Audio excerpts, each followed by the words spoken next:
vie. Moi, je ne m'inquiète pas. Quand l'atmosphère, elle est lourde, je sais que la gloire de Dieu va se manifester. Amen. L'ennemi, pasteur, peut m'avoir combattu, donc l'angile là ne veut pas partir. Mais l'erreur qu'il a fait, il m'a laissé encore me tenir devant la chair. La gloire de Dieu va se manifester. La gloire de Dieu, je dis, va se manifester. Amen. Alors, dans notre grand thème, Jeunesse, réponds-toi, retrouve ton intimité avec Dieu. J'ai pu développer un sous-thème qui est d'où viens-tu et où vas-tu? D'où viens-tu et où vas-tu? Pasteur Pedro, si tu peux me faire l'honneur de me lire 2 textes. Nous allons en lire 3. Si tu peux me lire 2 textes. Le premier c'est dans Galates 4.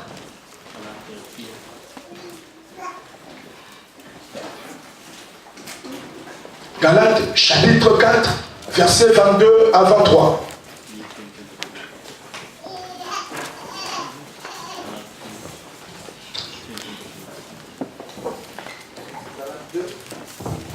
Galates 4, versets 22 à 23.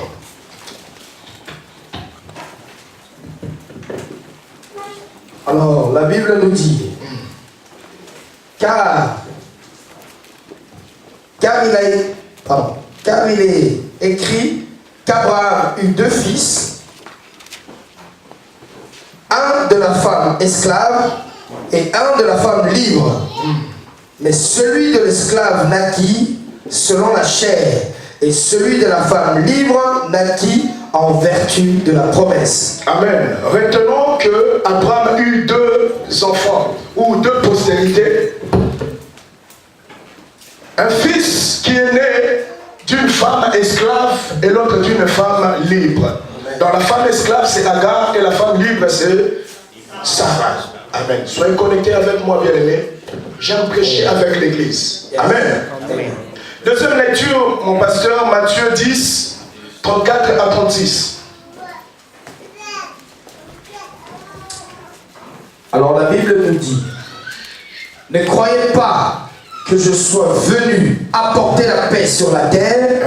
Je ne suis pas venu apporter la paix, mais l'épée. Car je suis venu mettre la division entre l'homme et son père, entre la fille et sa mère, entre la belle-fille et sa belle-mère. Et l'homme aura pour ennemi les gens de sa maison. Amen. Parole du Seigneur. C'est troublant ce passage. C'est le Seigneur lui-même qui est en train de dire, ne croyez pas que je suis venu pour apporter la paix, mais je suis venu pour apporter la division. Je suis venu pour diviser, faire entrer les paix dans la maison, diviser le père avec le fils, la belle-mère avec sa belle-fille, le fils avec son père et la femme avec son mari. Amen. Amen. Retenez ce texte dans votre mémoire. C'est bon, pasteur Pedro. Je vais maintenant faire une dernière lecture, et c'est là que nous allons nous asseoir pour maintenant avancer dans notre thème. D'où viens-tu et où vas-tu? Genèse 16, 1 à 16. Vous y êtes? Peuple de Dieu, vous y êtes? Alléluia. Amen. Alléluia. Amen. Je veux que nous puissions prêcher ensemble. Est-ce que vous y êtes? Amen. Ok. Genèse 16, 1 à 16, je lis la parole de l'Éternel. Sarai, femme d'Abraham, ne lui avait point donné d'enfant. Elle avait une servante égyptienne nommée Agar. Et Sarai dit à Abraham, voici l'Éternel m'a rendu stérile. Viens, je te prie, vers ma servante, peut-être aurais-je par elle des enfants. Abraham écouta la voix de Sarai. Alors Sarai, femme d'Abraham, prit Agar l'égyptienne, sa servante, et la donna pour femme à Abraham, son mari. Après qu'Abraham eut habité 10 années dans le pays de Canaan. Verset 4. Il alla vers Agar et elle devint enceinte. Quand elle se fit enceinte, elle regarda sa maîtresse avec mépris. Et Sarah dit à Abraham, l'outrage qui m'est fait retombe sur toi. J'ai mis ma servante dans ton sein, et quand elle a vu qu'elle était enceinte, elle m'a regardé avec mépris. Que l'Éternel soit juge entre moi et toi. Abraham répondit à Sarah, voici ta servante est en ton pouvoir. Agis à son égard comme tu le trouveras bon.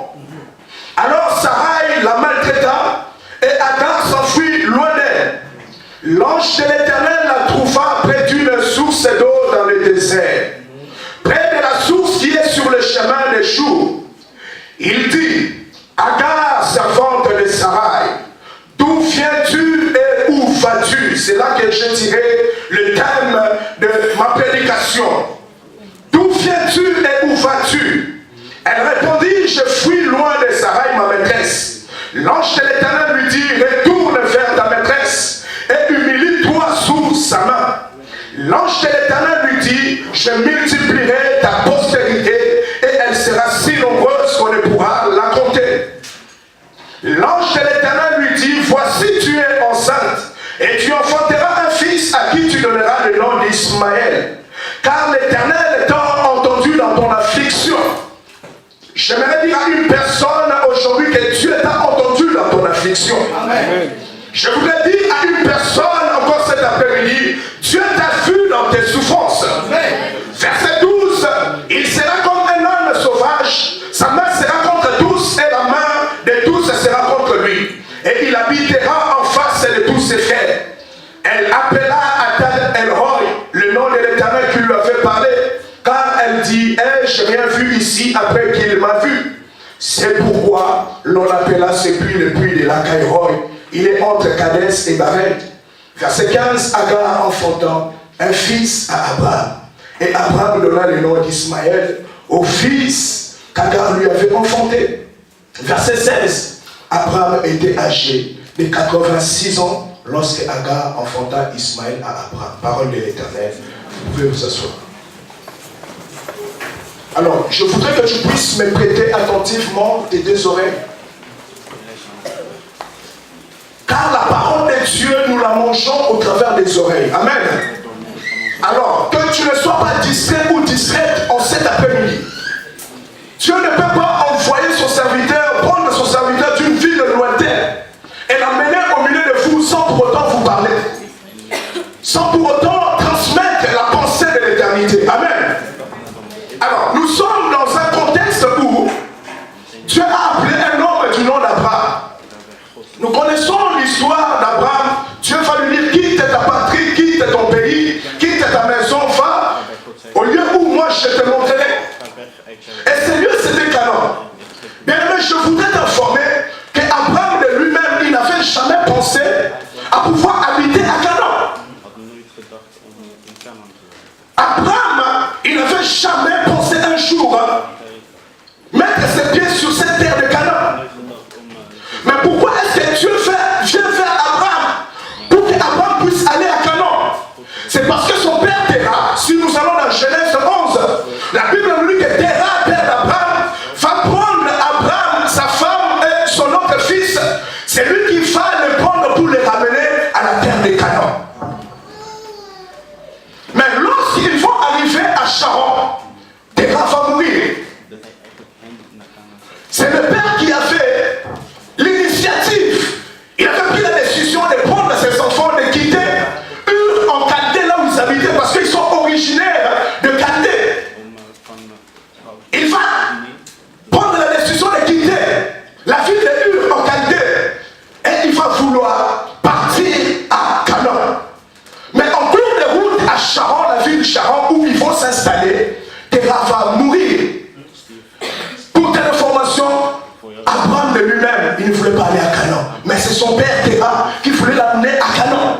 Mais écoutez, après la mort de Terah, son père, c'est là au chapitre 12 de Genèse que Dieu vient apparaître à Abraham pour lui dire, quitte maintenant Charon, va maintenant dans la terre promise, la terre de Canaan. Dieu, en réalité, il avait mis des intentions dans le cœur de Terah pour qu'il puisse aller à Canaan. Mais Terah meurt. Mais Dieu vient finir ce projet avec Abraham. Je suis en train de dire que ce que Dieu n'a pas fait avec tes pères, il le fera avec toi. Là où ceux qui t'ont précédé sont morts en cours de route, toi tu vas avancer.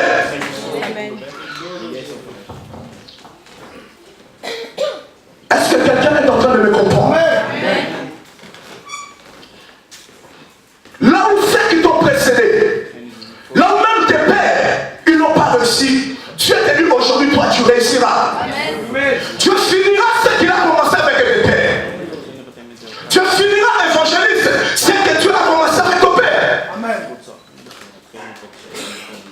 Abraham, dans le chapitre 12, il reçoit l'appel de Dieu de manière claire. Dieu va lui dire, Abraham, je suis avec toi. Je rendrai ton nom grand. Tu seras une source de bénédiction pour toutes les familles de la terre. Je bénirai ceux qui te béniront et je maudirai ceux qui te maudiront. Abraham va écouter la voix de Dieu et il va partir dans le territoire de Canaan. Mais dans le territoire de Canaan, il va rencontrer des difficultés.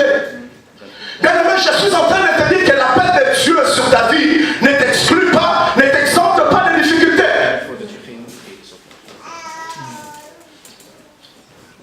Tu peux être le choix de Dieu. Cela ne veut pas dire que dans ta vie, tu ne vas pas rencontrer des difficultés.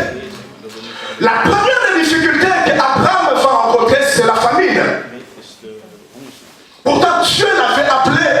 Il a dit, va t'établir sur la terre de Canaan. Je suis avec toi. Mais Abraham va rencontrer la famine. Et la famine était telle que Abraham ne pouvait pas rester. Il va prendre sa femme Sarai. Il va prendre l'homme de son neveu. Il va prendre tous ses serviteurs, même qu'il avait acquis à Charon, si vous lisez. Dans le chapitre 11, 26 à 32, vous descendez. Vous verrez qu'Abraham, il avait aussi des serviteurs à Charon. Il va tous les prendre et ils vont descendre en Égypte. Et avant d'arriver en Égypte, Abraham, connaissant sa femme qui était très belle de figure, quand la Bible est en train de préciser sur la beauté de Sarah, c'est vraiment, elle était très belle. Amen. Abraham va dire, ma femme, je sais que tu es très belle. Lorsque nous allons arriver, certainement, si tu dis que tu es ma femme, on me tuera. Ce que tu vas faire, lorsqu'on va te demander, es-tu la femme d'Abraham? Dis tout simplement, je suis sa sœur. Abraham est mon frère. Alléluia. Alléluia. Et lorsqu'ils arrivent à Pharaon, en Égypte plutôt, la Bible nous dit que les grands des pharaons, c'est-à-dire les personnes que Pharaon avait élevées dans la cour royale, vont voir la beauté de Sarah et ils vont la ramener vers Pharaon. Et Pharaon va lui poser la question, tu appartiens à qui? Est-ce que tu es marié? Et Sarah va dire non, je ne suis pas marié. Et celui-même qui est à côté de moi, c'est mon frère. Ah. Pharaon va voir qu'elle était libre, célibataire. Pharaon va vouloir la prendre comme femme. Amen. Et il va faire du bien à Abraham. Il va dire, n'a-ce sa beau frère. Soyez avec moi. Amen. Parce qu'Abraham, il s'est présenté comme le frère de Sarah. Donc Pharaon aussi, lui qui était aimable, lui qui rentre dans la belle famille, il faut qu'il fasse du bien aussi au frère de Sarah. Amen. Il va lui donner des cadeaux, des présents. Il va lui donner des chameaux, des ânesses, des bœufs, des brebis. Il va enrichir Abraham. Il va lui donner des serviteurs, des servantes. Pourquoi? Parce que c'était son beau-frère.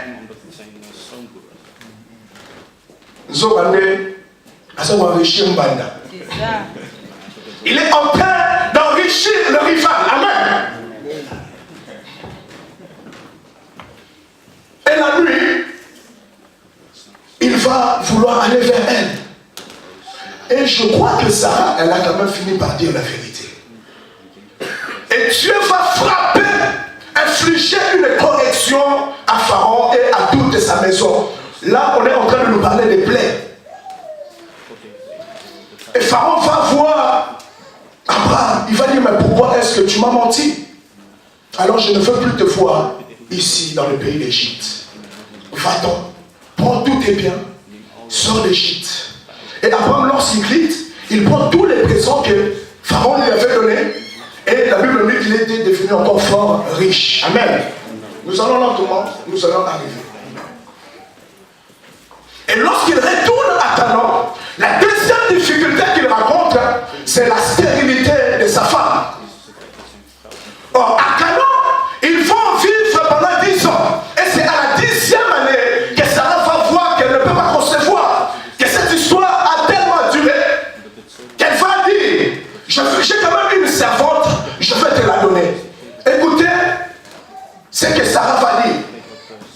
Abraham, viens faire ma servante. Elle ne veut pas dire, Abraham, va faire ma servante.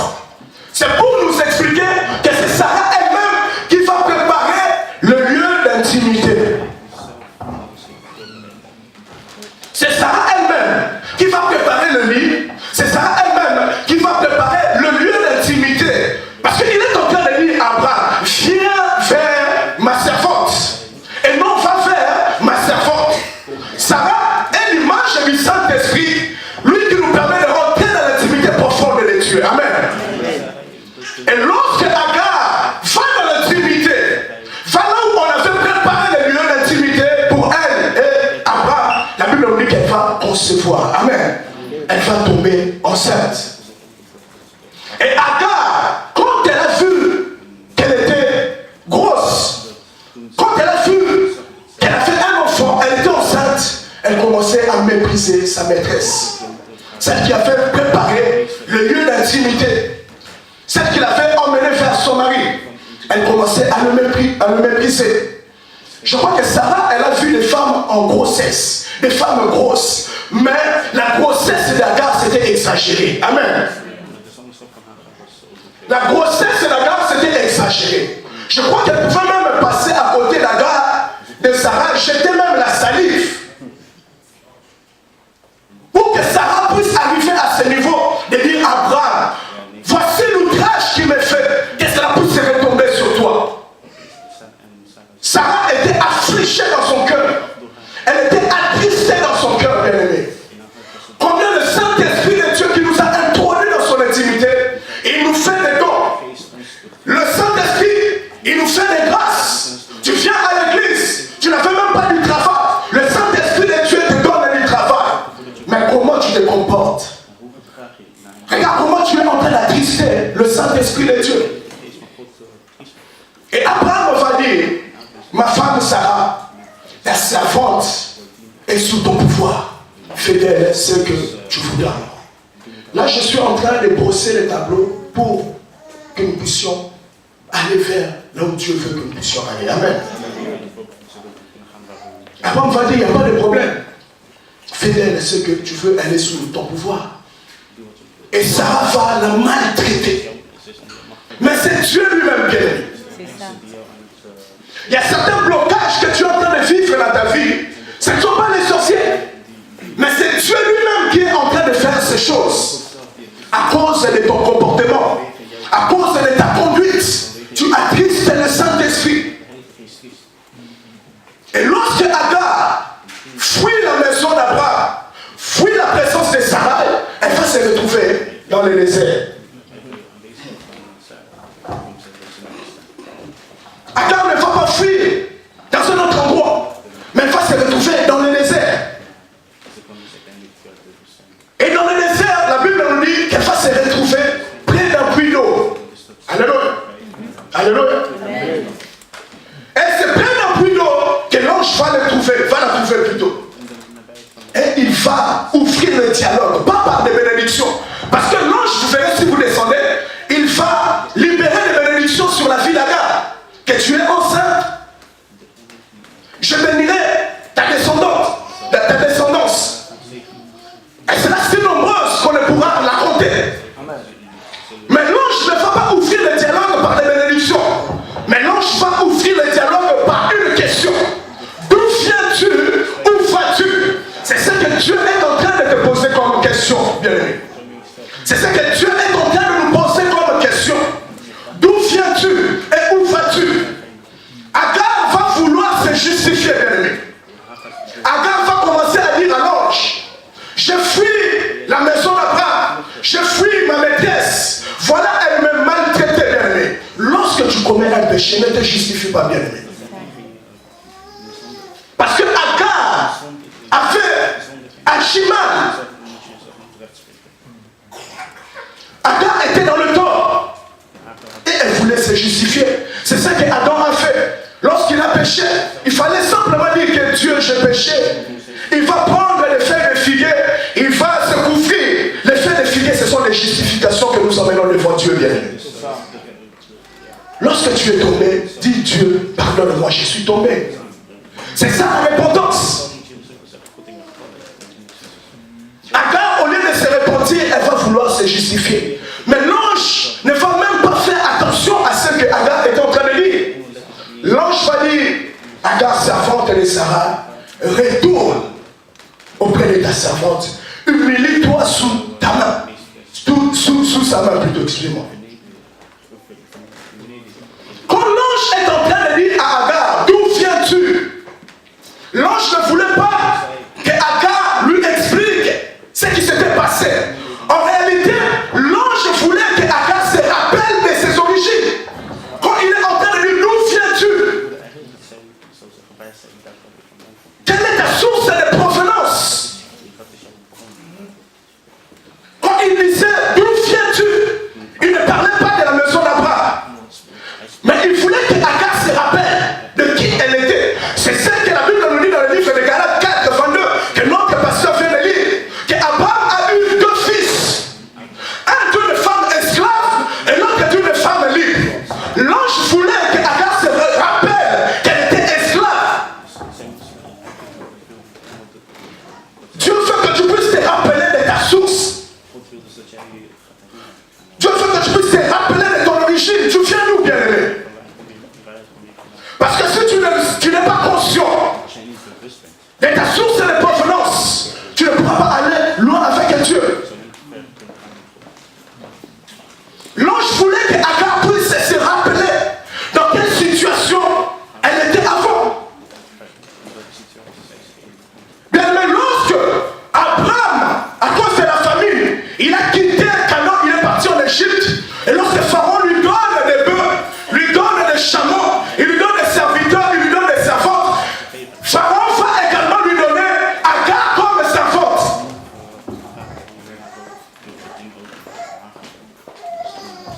Agar, en réalité, c'était une esclave en Égypte. Est-ce que vous arrivez à me comprendre? Et dans la maison de Sarah et d'Abraham, on a commencé à l'appeler servante. Bien-aimé, tu n'avais même pas de la valeur aux yeux du monde. Aujourd'hui, Dieu t'a donné de la valeur aux yeux des hommes. Mais tu as oublié Dieu. Tu as oublié tes origines.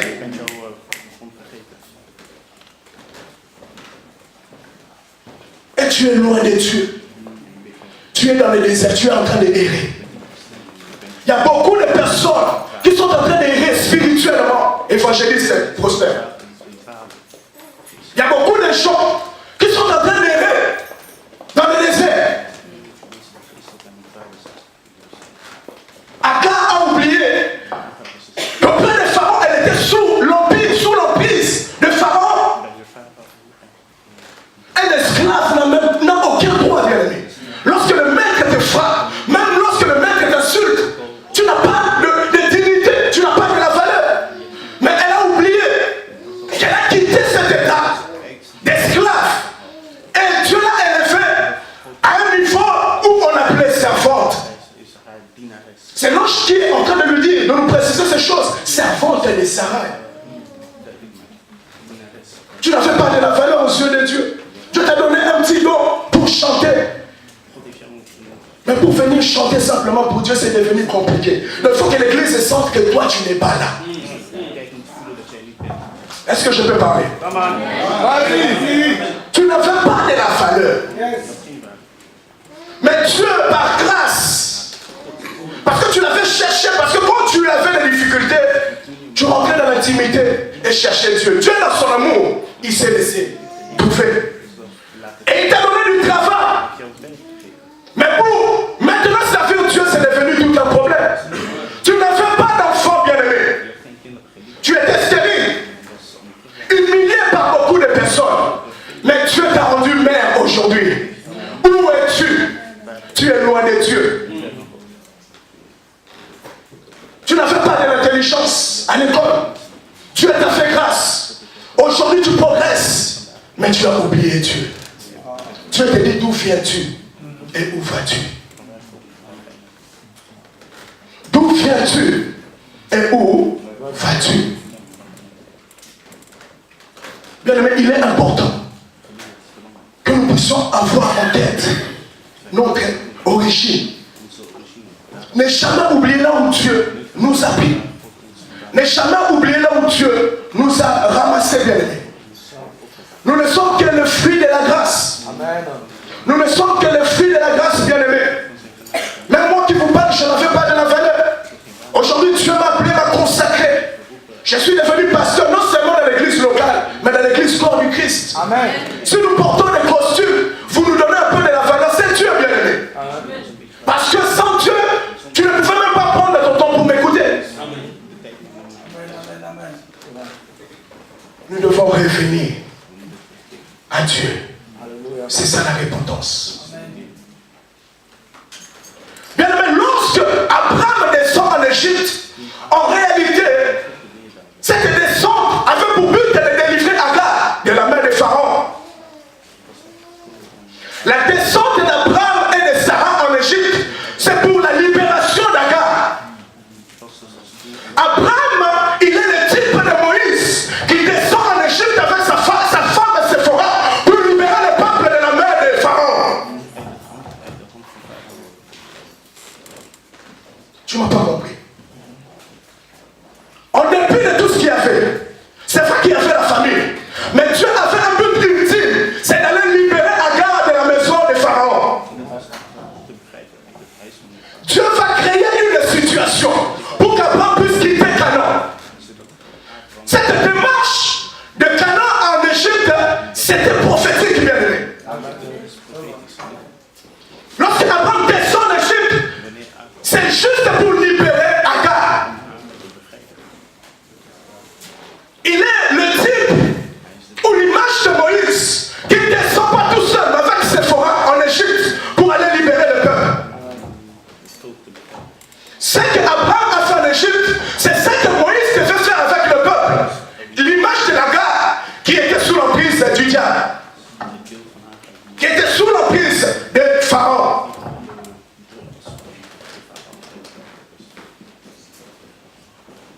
Et vous allez voir, pour qu'Abraham sorte avec Agar de l'Égypte, Dieu devait frapper Pharaon des grandes plaies. C'est ce qui s'est passé en Égypte. Lorsque Moïse il arrive, pour qu'il puisse sortir avec le peuple, Dieu devait frapper le pays des grandes plaies, des 10 plaies. Mais Agar avait oublié tout cela. Agar avait oublié tout ce que Dieu avait fait pour lui. Agar avait oublié tout ce que Dieu avait fait dans sa vie. Et l'ange est en train de lui dire, retourne auprès d'Abraham, retourne auprès de Sarah. Dieu est en train de te dire, bien-aimé, il est temps que nous puissions revenir à lui. Il est temps que nous puissions revenir à Dieu. Il est temps que nous puissions revenir à notre premier amour, bien-aimé.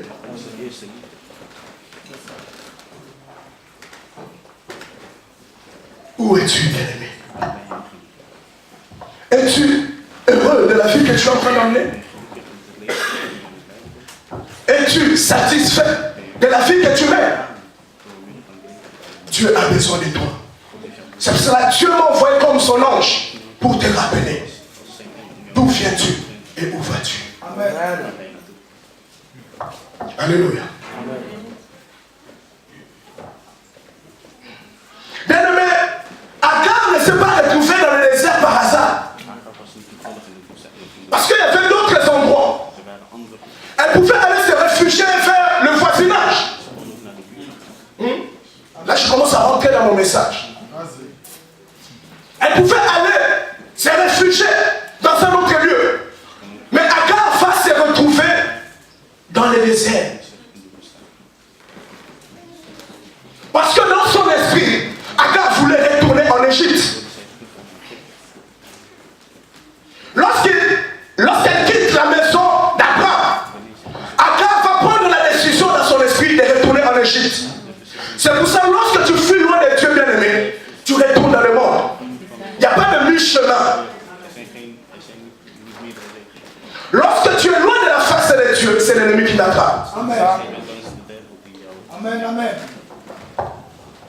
Vous allez me dire, mais pasteur Issachar, où est-ce que c'est écrit qu'Agar voulait retourner en Égypte? Bien aimé, le désert est le seul chemin qui te permet de quitter Canaan et d'aller vers l'Égypte. Le désert est le seul chemin qui te permet de quitter aussi l'Égypte et de venir à Canaan. C'est par ce chemin qu'Abraham est parti avec sa femme pour descendre en Égypte. C'est par ce même chemin que Jacob, là où il a fait la famille, il prit tous ses enfants, il passa par le désert pour rejoindre Joseph en Égypte, bien aimé. Et c'est par ce même chemin, le désert, que les enfants d'Israël qui ont été délivrés, ils ont ramené les sons de Joseph, ils ont passé par le désert pour aller l'enterrer à Canaan. Amen.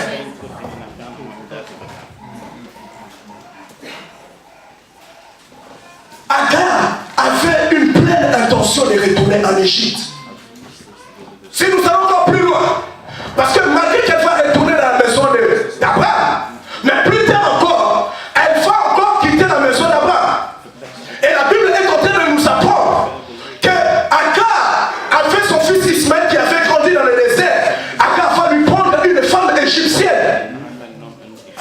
Pour prendre une femme égyptienne à son fils, il faut que je connaisse la famille qui est en Égypte.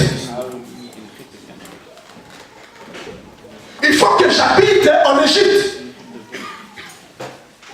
Donc Agar voulait retourner en Égypte. Mais l'ange est venu pour arrêter sa marche. Dieu m'a envoyé aujourd'hui pour arrêter ta marche. Il y a beaucoup qui sont sur le chemin qui mènent vers l'Égypte. Il y a beaucoup qui veulent abandonner le Seigneur. Mais Dieu te dit, arrête ta marche. Retourne vers le Seigneur. Retrouve ton intimité. Dieu m'a envoyé pour arrêter ta marche. Il y a même beaucoup, vous êtes ici, vous avez résolu dans vos cœurs, même après le séminaire d'aller pécher. Mais Dieu m'envoie pour te dire, fais attention.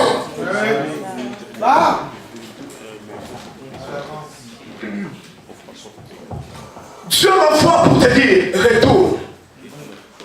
Retourne. Retrouve ton intimité. Car Ismaël que tu portes dans ton sein, la semence d'Abraham a été conçue dans l'intimité.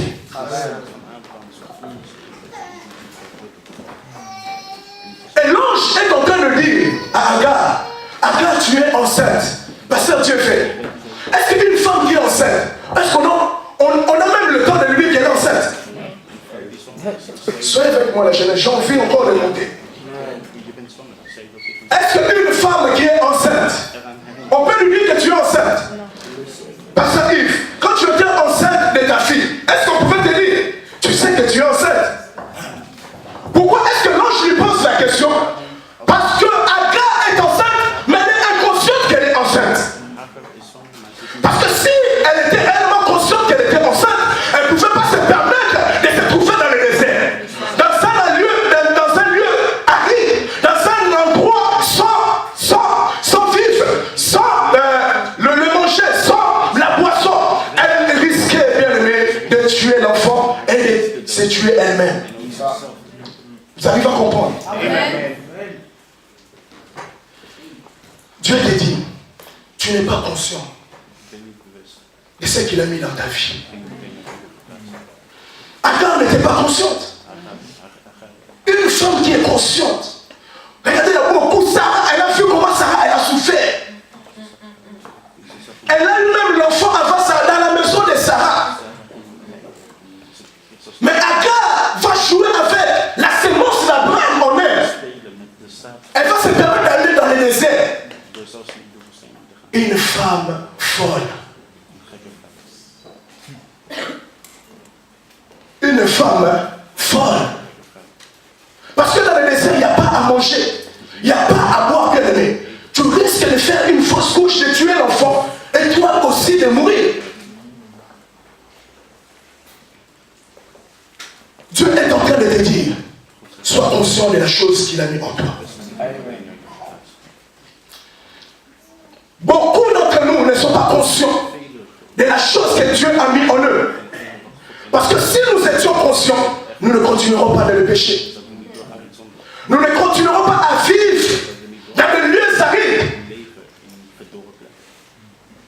Nous ne nous permettrons pas, bien aimés, de jouer avec la grâce de Dieu. Dieu est en train de te dire, retourne. Retourne auprès de lui. Amen. Dieu est en train de t'appeler. Il est en train de te dire, retourne à lui. Afin que tu ne puisses pas avorter ce qu'il a mis en toi. Pour que tu ne puisses pas tuer la sémence qu'il a mis en toi, la sémence d'Abraham. Agar n'est pas consciente de la sémence qui est en elle.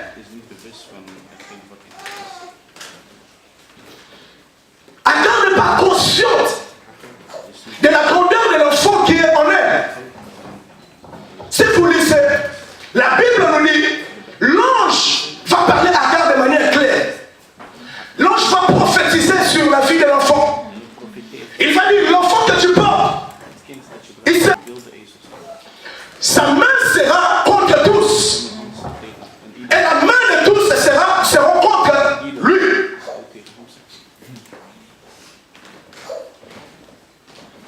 La Bible nous dit, Jésus, lorsqu'il s'approchait, lorsqu'il allait faire la fin de son ministère, il devait monter à Jérusalem. Il va dire à ses disciples, arrêtez-vous. Allez au village en face. Vous verrez un homme qui est attaché. Détaché. Alléluia. Détaché. Alléluia.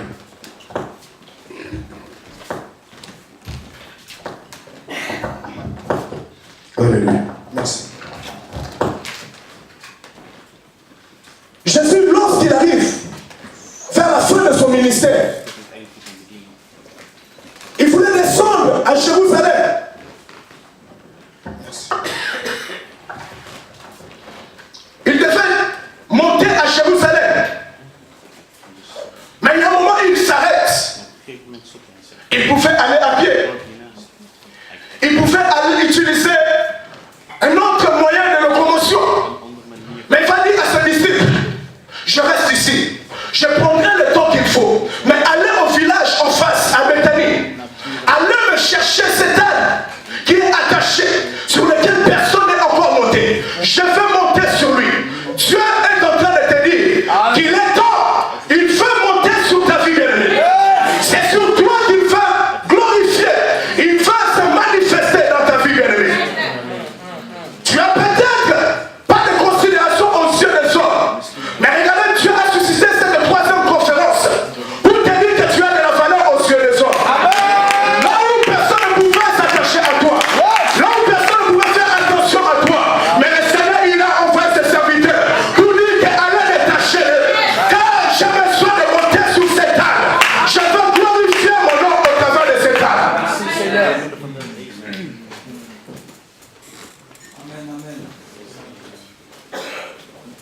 Bien-aimé, tu es en train de te mépriser, bien-aimé. Tu as la chance de Dieu en toi. L'ennemi est en train de distraire cette jeunesse dans des futilités. Mais nous devons savoir, bien-aimé, nous arrivons vers le temps de la fin. Et la Bible nous dit que le Seigneur viendra chercher une église glorieuse. Le Seigneur va chercher des personnes de qualité de l'âne pour pouvoir monter sur eux, bien-aimé. La Bible nous dit que Samson, le juge, va prendre la mâchoire de l'homme qui était mort. Dieu va le susciter pour qu'il puisse tuer les Philistins. Je suis en train de dire que Dieu est en train de susciter des jeunes de la race de l'âne pour manifester sa gloire, pour faire trembler le monde des ténèbres, pour faire trembler le monde des ténèbres.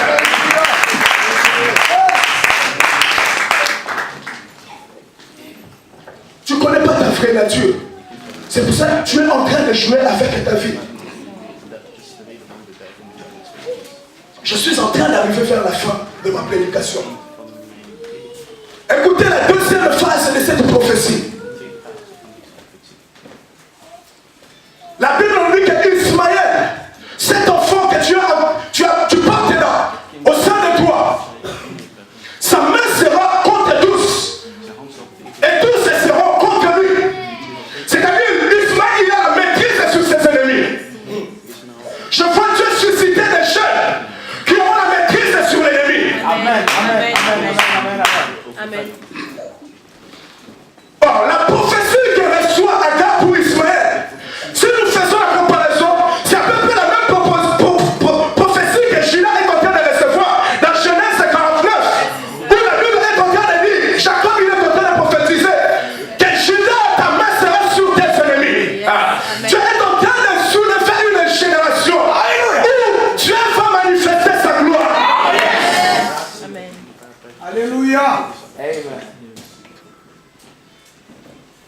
viens-tu et où vas-tu?